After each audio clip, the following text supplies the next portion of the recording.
कुछ और बच्चे ज्वाइन कर लें, उसके बाद स्टार्ट नहीं जाएगा, ठीक है।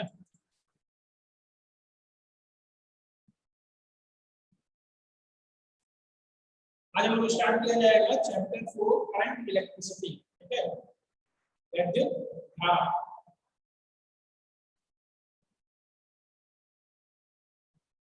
इसमें जो सबसे पहला टॉपिक है, एकदम बेसिक टॉपिक है, वो है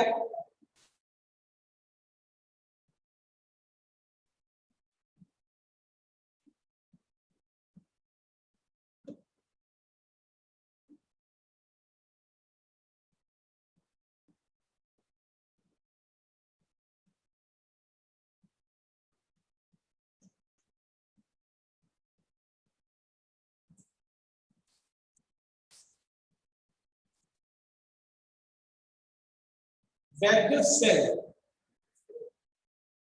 इलेक्ट्रिक सेल, ठीक है। आवाज आ रही है ना प्रॉपर? Yes sir. टॉपिक डालिएगा करंट इलेक्ट्रिसिटी, ये आपका चौथा चैप्टर जो आपको शुरू हो रहा है आज से, ठीक है। इसमें पहला टॉपिक लिखिएगा विद्युत सेल, इलेक्ट्रिक सेल। 2 लाइन का डेफिनेशन है, लिख लीजिए। लिखिएगा वैद्युत सेल, वैद्युत सेल एक ऐसी युक्ति है, वैद्युत सेल एक ऐसी युक्ति है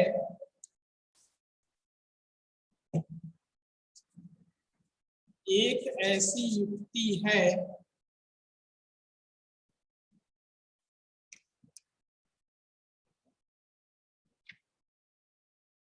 एक ऐसी युक्ति है जिसके द्वारा किसी एक प्रकार की ऊर्जा को,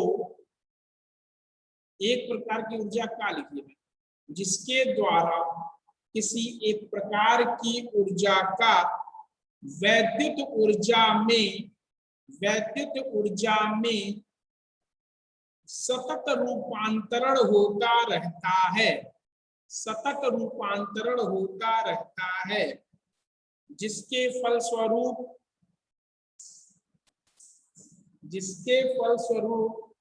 किसी वैद्युत परिपथ में आवेश का प्रवाह, जिसके फलस्वरूप किसी वैद्युत परिपथ में यानी इलेक्ट्रिक सर्किट में आवेश का प्रवाह सतत बना रहता है। कहने का मतलब ये है कि धारा जो है वो सर्किट के अंदर फ्लो करती रहती है। अभी हम लोग एक बेसिक जो है उसका डायग्राम भी बनाएंगे। फिर एक चीज और लिख लीजिएगा, सेल अपने दोनों सिरों के बीच, 2 सिरे होते हैं उसके, आप बनाते हैं ना ऐसे, एक लंबी लाइन एक छोटी लाइन, ठीक है, वही चीज बोला, उन दोनों के बीच में एक नियत विभवांतर स्थापित करता है, एक नियत विभवांतर स्थापित करता है। यानी पोटेंशियल डिफरेंस जो होता है दोनों के बीच में, पॉजिटिव टर्मिनल और नेगेटिव टर्मिनल के बीच में, वो हमेशा क्या होता है, एक कांस्टेंट होता है, ठीक। इसीलिए जैसे आप लिखते हैं ना 6 वोल्ट की बैटरी, 12 वोल्ट की बैटरी बोलते हैं ना, तो उसमें इसका मतलब ये हो गया कि उन दोनों के बीच का जो डिफरेंस है वो कितना है, 6 वोल्ट है, 12 वोल्ट है, तो वो हमेशा जो है क्या होगा, नियत रहेगा, कांस्टेंट रहेगा, वो चेंज नहीं होता बेटा, ठीक है। ये तो हो गया विद्युत सेल का थोड़ा सा बेसिक हो गया। अब इसमें और भी चीजें हैं, जैसे प्राइमरी सेल किसको कहते हैं, सेकेंडरी सेल किसको कहते हैं, चाहे तो लिख सकते हैं, हालांकि ये बहुत टॉपिक में नहीं आता है, लेकिन फिर भी अगर चाहे तो लिख सकते हैं थोड़ा बहुत। तो लिख लीजिएगा प्राथमिक cell, primary cell, primary cell, प्राथमिक सेल में लिखिएगा इनमें होने वाली रासायनिक क्रिया, यानी प्राथमिक सेल में जो होता है उसमें इनमें होने वाली रासायनिक क्रिया अनुकरण अनुत्क्रमणीय यानी इरिवर्सिबल, अनुत्क्रमणीय, इरिवर्सिबल की स्पेलिंग होगी IRR IRRSIBLE इरिवर्सिबल होती है, अतः इन्हें पुनः आवेशित नहीं किया जा सकता है। इसके कुछ सेल के एग्जांपल्स जो हैं, जो टाइप ऑफ सेल हैं, वो आपको लिखवा देते हैं। जैसे लैग्रैंजे सेल लिख देते हैं। सेल ये दो प्रकार का, प्राइमरी सेल और दूसरा होता है द्वितीयक सेल, क्या है, सेकेंडरी सेल।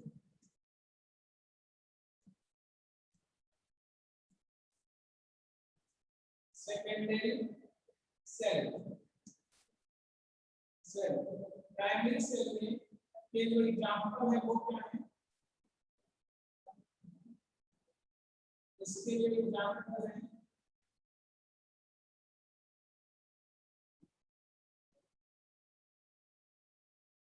लैग्रैंजे सेल,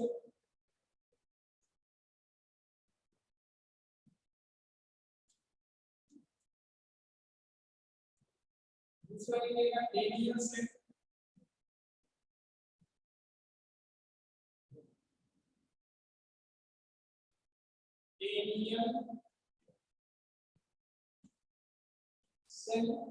तीसरा लिखेगा सोक्स सेल।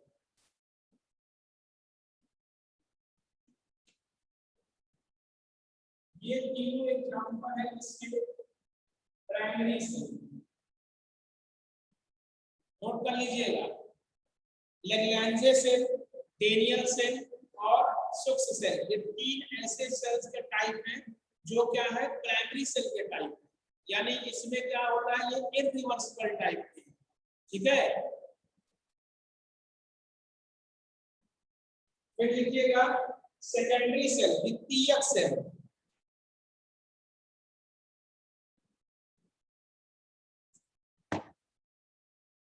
देखिए द्वितीयक सेल लिखिए।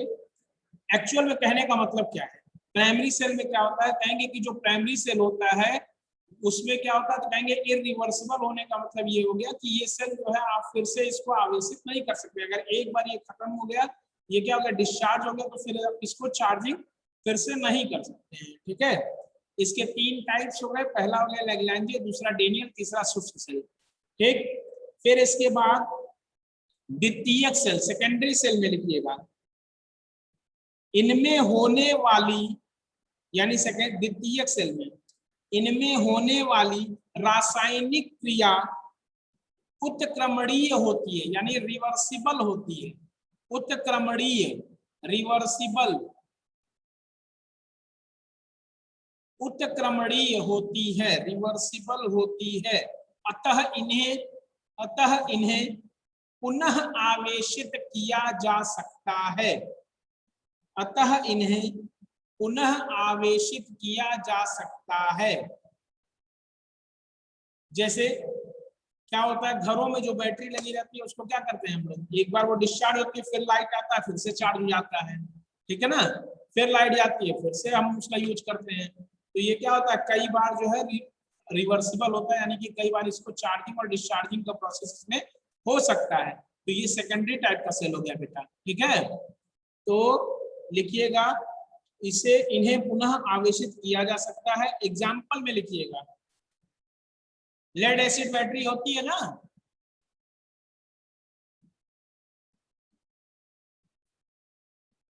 इसके एग्जाम्पल है सेकेंडरी,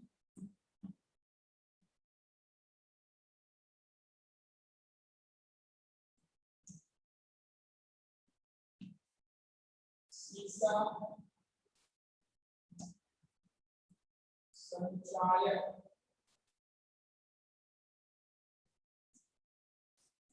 सेल।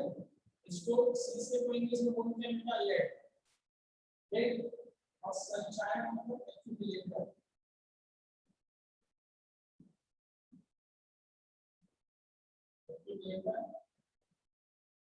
सेल। इसके अलावा क्षारीय संचायक, दूसरा टाइप है इसका क्षारीय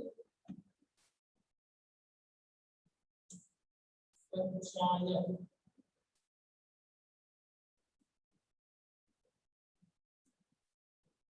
सेल, यानी कि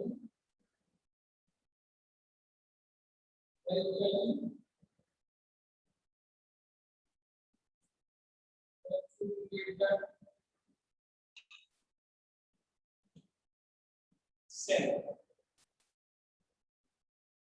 ठीक है ना। लिख लीजिएगा, नोट कर लीजिएगा, ये बहुत बार पूछता है ऑब्जेक्टिव टाइप के क्वेश्चन में आने की पूरी संभावना है। क्या करेगा, देखिए बेटा क्वेश्चन इसमें कैसे बनेगा। अगर ऑब्जेक्टिव टाइप का क्वेश्चन बनता है और आपसे पूछ लेता है कि तो कैसे पूछेगा क्वेश्चन, ऐसे पूछेगा कि निम्न में, जैसे मान लीजिए 4 दिया हुआ ऑप्शन, पूछेगा निम्न में कौन सा द्वितीयक सेल का उदाहरण है, और उसमें आपको क्या किया, लैग्रैंज सेल दे दिया, नाम देगा। मान लीजिए ऑप्शन ए दिया लैग्रैंज सेल, ऑप्शन बी दे दिया शुष्क सेल, ऑप्शन सी दे दिया आपका सीसा संचायक सेल, और ऑप्शन डी में दे दिया डेनियल सेल। आप क्या करेंगे, किस ऑप्शन पे लगाएंगे, तो आप कहेंगे कि सेकेंडरी सेल का जो एग्जांपल है, द्वितीयक सेल का जो एग्जांपल है वो क्या है, सीसा संचायक सेल। समझ रहे ना, इस तरह से करके ऑब्जेक्टिव क्वेश्चंस बन सकते हैं। सुनाई दे रहा ना। हाँ सर।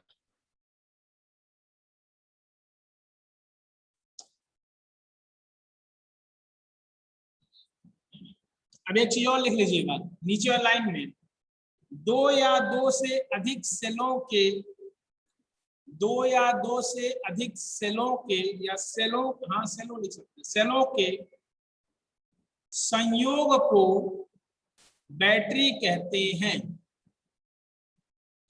जब एक सिंगल होगा, यानी एक पॉजिटिव टर्मिनल एक निगेटिव टर्मिनल से रहेगा, तो ये क्या होगा, सेल होगा।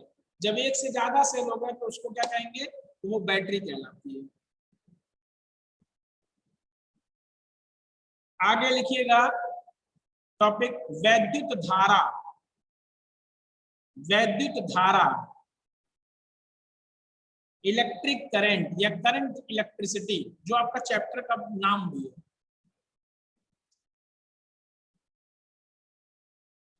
बहुत ज्यादा डीप जाने की जरूरत नहीं है, क्या होता है सीधे सिंपल सीधा लिखिएगा। विद्युत आवेश के प्रवाह को, विद्युत आवेश के प्रवाह को विद्युत धारा कहते हैं। विद्युत आवेश के प्रवाह को विद्युत धारा कहते हैं।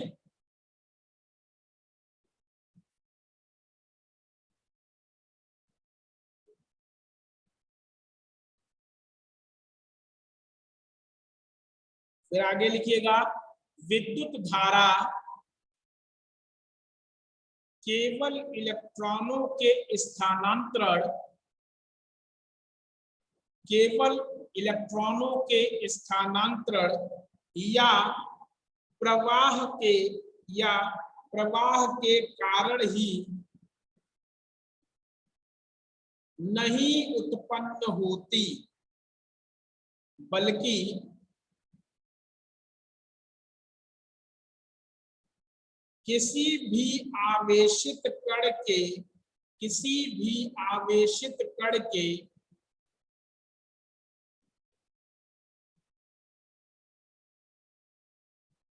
स्थानांतरण, किसी भी आवेशित कण के स्थानांतरण या प्रवाह के कारण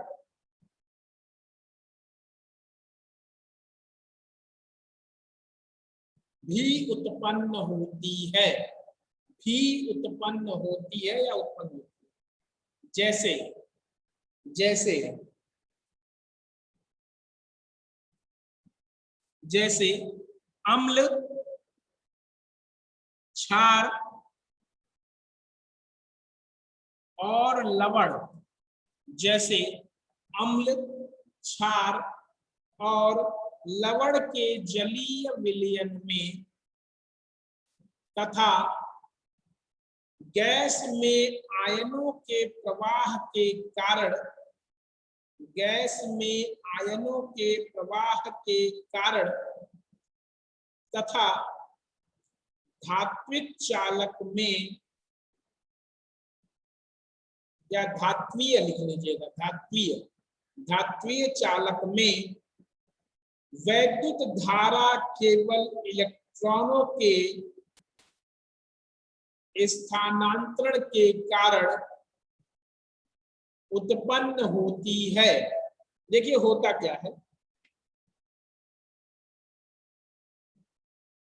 कि जो मेटल्स होते हैं, ठीक है, धात्विक पदार्थ यानी मेटल्स मटेरियल जो होंगे, उनके क्या होंगे कि उसमें कुछ फ्री इलेक्ट्रॉन्स होंगे। ठीक, फ्री इलेक्ट्रॉन्स आप पढ़ेंगे केमिस्ट्री में, ये टर्म आप पढ़े भी होंगे। ये जो फ्री इलेक्ट्रॉन्स होते हैं, ये फ्री इलेक्ट्रॉन क्या होगा, जब भी क्या किया जाता है कि ये फ्री इलेक्ट्रॉन, मुक्त इलेक्ट्रॉन इनको बोलते हैं हिंदी में, ये क्या करते हैं बेटा कि फ्रीली गति करते रहेंगे। ठीक, अब इनकी गति क्या होगी, क्या कह रहा है कि किसी भी कोई भी जो फ्री इलेक्ट्रॉन होगा उसकी जो गति होगी वो बेटा समान अगर रहे और क्या हो कि सभी दिशाओं में होती है। ठीक, तो वो क्या करेगा, अपना जाएगा, टकराएगा, ये सारी कंडीशन जो है होगी। यानी इस तरह से जब वो मूव करता है, गति करता है इलेक्ट्रॉन, जो कि मुक्त इलेक्ट्रॉन है, तो इसको कहा जाता है इलेक्ट्रॉनों का स्थानांतरण। अब कहेंगे कि जब वो अपनी माध्य स्थिति से कोई परिवर्तन नहीं होगा, लेकिन क्या करेगा, अपने आगे पीछे जो है वो गति कर रहा होगा, तो इस तरह से क्या होता है, तो कहेंगे कि एक स्थान से दूसरी स्थान की ओर जो है वह सामूहिक रूप से नहीं जाता है। ठीक, अब इस तरह से क्या होगा, तो कहेंगे कि जो भी इलेक्ट्रॉन, मुक्त इलेक्ट्रॉन होंगे, उसके क्या होगा, एक विद्युत वाहक बल जो है वो डेवलप हो जाता है, जो एक निश्चित दिशा में और अनियमित गति के साथ इलेक्ट्रॉन्स जो है वो क्या करने लगते हैं, बल की दिशा में थोड़ा थोड़ा बढ़ाया जाता है धीरे धीरे। ठीक, अर्थात इसका मतलब क्या हो गया, तो कहेंगे कि बल की दिशा में, लिख लीजिएगा इसको, ये लाइन लिख लीजिए, बल की दिशा में इलेक्ट्रॉन का स्थानांतरण होता है। इसी प्रकार धातु खंड के सभी मुक्त इलेक्ट्रॉनों पर निश्चित दिशा में बल लगने पर वे सामूहिक रूप से बल की दिशा में स्थानांतरित होते हैं, बल की दिशा में स्थानांतरित होते जाते हैं। लिख लीजिएगा, फिर आगे लिख लीजिएगा, चूंकि इलेक्ट्रॉन आवेशित कण है, अतः उनके स्थानांतरण से धातु खंड में, उनके स्थानांतरण से धातु खंड में विद्युत आवेश का स्थानांतरण होता है, जिसे सामान्यतः विद्युत आवेश का प्रवाह कहते हैं। और विद्युत आवेश के प्रवाह के की दर को हम लोग कहते हैं, प्रवाह को क्या कहते हैं हम लोग, विद्युत धारा कहते हैं। इसी में सब टॉपिक है, सब टॉपिक का मतलब समझते हैं ना कि उसी टॉपिक के अंदर एक जो है हेडलाइन टाइप का देख के लिखना। तो लिखिएगा, विद्युत धारा की दिशा, विद्युत धारा की दिशा, डायरेक्शन ऑफ इलेक्ट्रिक करंट। इसमें लिखिएगा, विद्युत आवेश दो प्रकार का, अर्थात विद्युत आवेश दो प्रकार का, अर्थात धनात्मक तथा ऋणात्मक, धनात्मक तथा ऋणात्मक होता है। किसी भी प्रकार के आवेश के प्रवाह को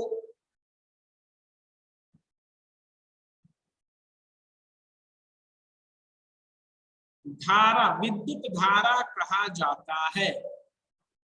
विद्युत धारा कहा जाता है। परंतु दोनों आवेशों के लिए धारा की दिशा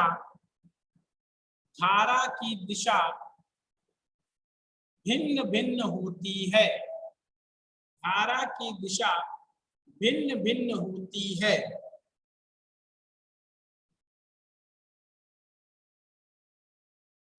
फिर लिखिएगा, अगली लाइन से लिखिएगा इसको। विद्युत धारा की दिशा धन आवेश की गति की दिशा में तथा ऋण आवेश की गति की दिशा के विपरीत मानी जाती है।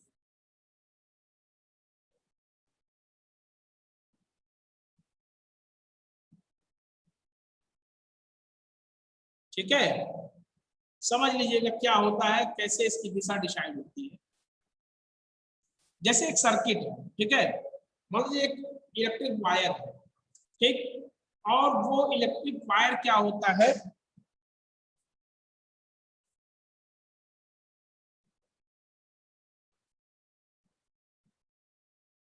मान लेते हैं ये कोई इलेक्ट्रिक वायर है, यानी किसी धातु का बना हुआ जो है ये मटेरियल होगा इसके अंदर, ठीक है। ये जो इलेक्ट्रिक वायर होगा इसमें क्या होगा, क्योंकि धातु का बना हुआ है तो इसमें क्या होंगे, फ्री इलेक्ट्रॉन्स होंगे, मुक्त इलेक्ट्रॉन्स होंगे। अब कहेंगे कि ये जो इलेक्ट्रॉन्स का मूवमेंट जिस डायरेक्शन में हो, तो इलेक्ट्रॉन देखिए कैसा होता है, माना जाता है निगेटिवली चार्ज माना जाता है, ठीक है। तो इलेक्ट्रॉन किधर की तरफ मूव करेगा, पॉजिटिव चार्ज की तरफ, ठीक। अगर क्या किया जाए, सर्किट के निर्माण करते हैं,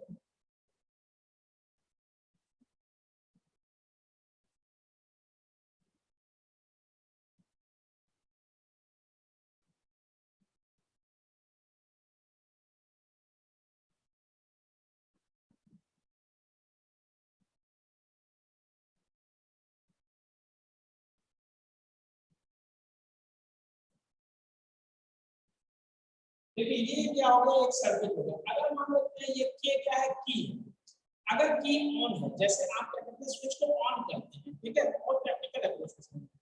स्विच ऑन होता है, क्या होगा, देखिएगा यहाँ पे ये क्या है, सेल है, ठीक है, ये क्या है, सेल।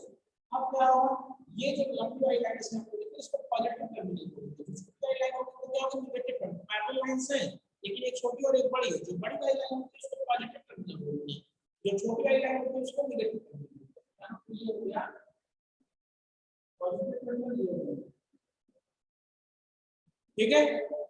अब देखिएगा दो तरह से इलेक्ट्रॉन कैसे मूव करेगा, इलेक्ट्रॉन जो है नेगेटिव से पॉजिटिव की तरफ, इलेक्ट्रॉन कैसे मूव करेगा, नेगेटिव टर्मिनल से जाएगा और ऐसे पॉजिटिव टर्मिनल पे, इलेक्ट्रॉन की दिशा के विपरीत दिशा, देखिए इलेक्ट्रॉन की दिशा के विपरीत दिशा में क्या होगा, विद्युत धारा जो है वो प्रवाहित, तो इलेक्ट्रॉन की दिशा होगी नेगेटिव से पॉजिटिव, तो विद्युत धारा की दिशा होगी पॉजिटिव से नेगेटिव, पॉजिटिव से,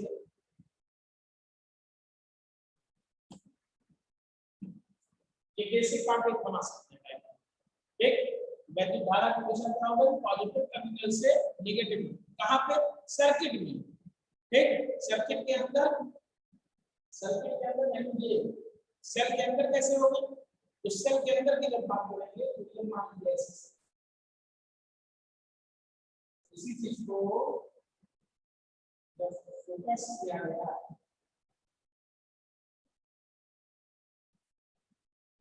ये ऐसे दिखा,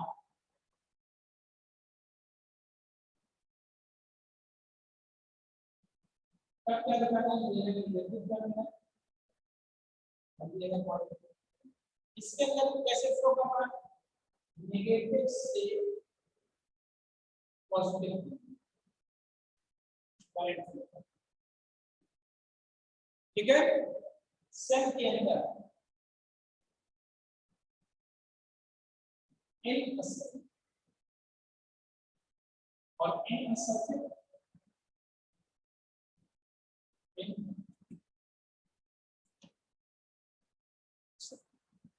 ठीक है, पोटेंशियल।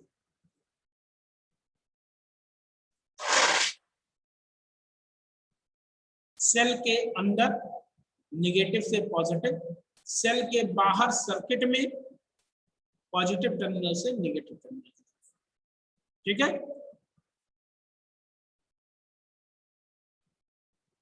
अब आगे एक चीज और एक टर्म लिख लीजिएगा, वैद्युत धारा की तीव्रता, इंटेंसिटी ऑफ इलेक्ट्रिक करंट। विद्युत, आप इसमें लिखिएगा, विद्युत आवेश के प्रवाह की समय दर को विद्युत धारा की तीव्रता कहते हैं। सामान्यतः इसे केवल विद्युत धारा भी कहा जाता है, जो आई का साइन दिए है। ठीक है, एक छोटा सा डायग्राम बनाइएगा और उसके बाद फिर लिखा जाएगा।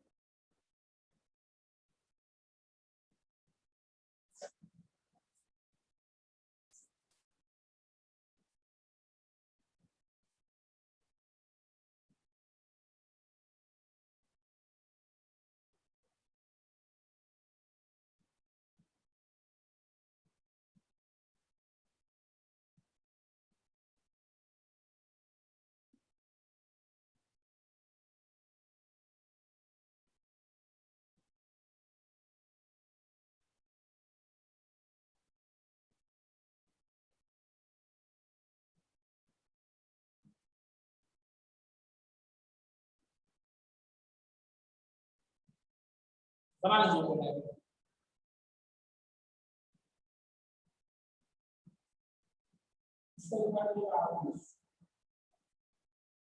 ये हो जाएगा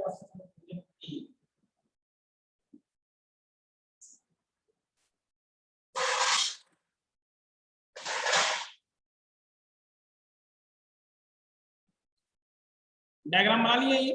अब लिखिएगा इसमें अगली लाइन से, यदि किसी चालक, यदि किसी चालक, ये वो चालक है वायर, यदि किसी चालक की अनुप्रस्थ काट, अनुप्रस्थ काट बेटा किसको कहते हैं, जैसे अगर ये एक वायर है, ठीक है, तो जब आप क्या करेंगे, अगर ये एक वायर होगा, जब आप क्या करेंगे, इसको ऐसे करेंगे और ये वाला जो क्षेत्र है, ये सर्किल टाइप का, ठीक है, ये इसके अनुप्रस्थ काट कहलाएगी। ठीक, तो लिखिएगा, यदि किसी चालक की अनुप्रस्थ काट कैपिटल ए, यहां देखिए बना हुआ है, कैपिटल ए से होकर टी समय में, स्मॉल टी लिखिएगा, टी समय में आवेश की मात्रा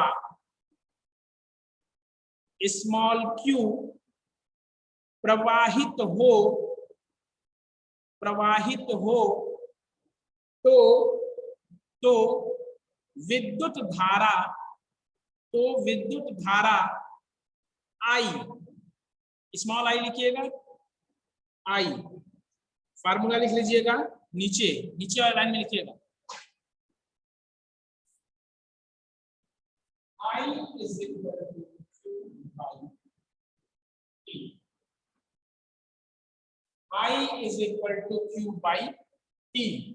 Then इसी फार्मूले को अगर इस T को हम लोग क्या करेंगे, इधर ट्रांसफर कर दें तो क्या हो जाएगा, Q is equal to I T.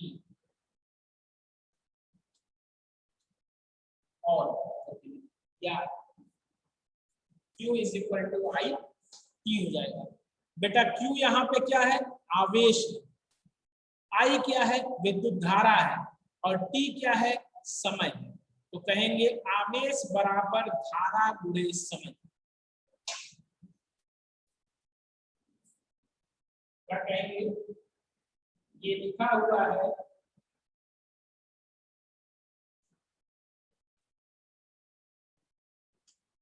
आवेश बराबर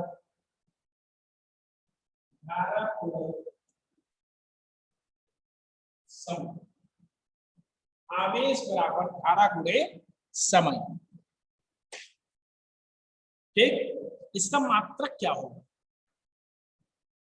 धारा का, आवेश का मात्रक बेटा होता है कूलाम, और धारा का और समय का मात्रक होता है सेकंड। कूलाम पर सेकंड क्या होगा? कूलाम पर सेकंड। और बेटा कूलाम पर सेकंड को हम कहते हैं एम्पियर। क्या कहते हैं? एम्पियर। एम्पियर भी बेटा एक साइंटिस्ट का नाम था, इसलिए जब आप इसका सिंबल लिखेंगे तो जैसे न्यूटन लिखते थे तो न्यूटन का सिंबल लिखते थे तो कैपिटल एन लिखते थे ना, वैसे ही जब एम्पियर का साइन देना होगा तो कैपिटल ए देंगे बेटा। ठीक, और जब क्या करेंगे तो यहाँ पे जब आप पूरा एम्पियर लिखेंगे तो स्मॉल ए से स्टार्ट करते हुए लिखिएगा। ठीक, तो इसका मात्रक हो जाएगा क्या? एम्पियर। तो लिख लीजिएगा वैद्युत धारा का एसआई मात्रक एम्पियर होता है। एम्पियर होता है। और अन्य मात्रक में आप लिख सकते हैं कूलाम प्रति सेकंड। अन्य मात्रक क्या होगा? कूलाम प्रति सेकंड।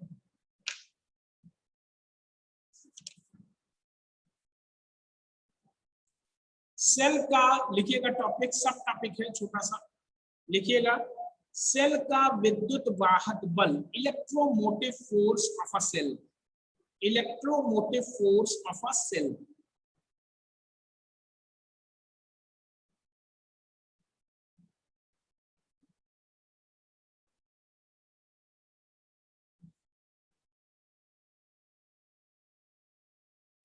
लिखिएगा सेल का विद्युत वाहक बल, सेल का विद्युत वाहक बल कोई बल नहीं है,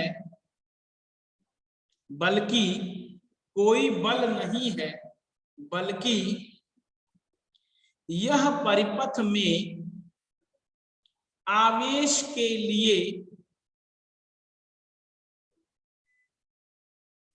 सेल द्वारा प्रति एकांक आवेश को दी जाने वाली, प्रति एकांक आवेश को दी जाने वाली ऊर्जा है। ठीक, प्रति एकांक आवेश बोल रहा है। देखिएगा डेफिनेशन के अकॉर्डिंग ऊपर चलेंगे। विद्युत वाहक बल को बेटा हम लोग कैपिटल ई से रिप्रेजेंट कर रहे हैं। ठीक, और आप डेफिनेशन पढ़ेगा जो अभी आपको लिखा कह रहा है कि विद्युत वाहक बल कोई फोर्स नहीं है, बल नहीं है। ठीक है क्या? फिर आगे लिखा है बल्कि यह परिपथ में आवेश के लिए सेल द्वारा प्रति एकांक आवेश को दी जाने वाली ऊर्जा।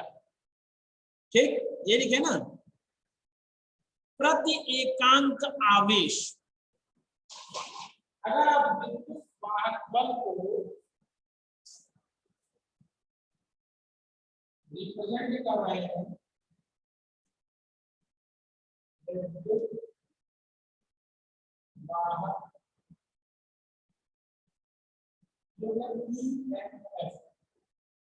इलेक्ट्रोमोटिव फोर्स कैपिटल ई से रिप्रेजेंट कर रहे हैं, तो क्या है प्रति एकांक आवेश, यानी आवेश अपॉन मात्रा। ठीक, प्रति एकांक आवेश, और क्या कह रहा है? ऊर्जा है। ठीक है ना, प्रति एकांक आवेश, यहीं पे आप लिखें प्रति एकांक आवेश को दी जाने वाली, प्रति एकांक आवेश को दी जाने वाली ऊर्जा है। ठीक, ऊर्जा है विवर्तन। E is equal to W by, लिख लीजिएगा ये formula, one of the important numerical लगेगा इसमें। ठीक है, वर्क डन, ऊर्जा, ऊर्जा का मात्रक बेटा जूल होता है ना, और आवेश का मात्रक क्या है? कूलाम। तो जूल पर कूलाम इसका वो हुआ, और जूल पर कूलाम क्या होता है, वोल्ट होता है, वोल्ट। जूल पर कूलाम क्या होगा, वोल्ट होगा। जल्दी से एक चीज और लिख लीजिएगा, सेल का आंतरिक प्रतिरोध, सेल का आंतरिक प्रतिरोध लिखिएगा, internal resistance of a cell, internal resistance of a cell.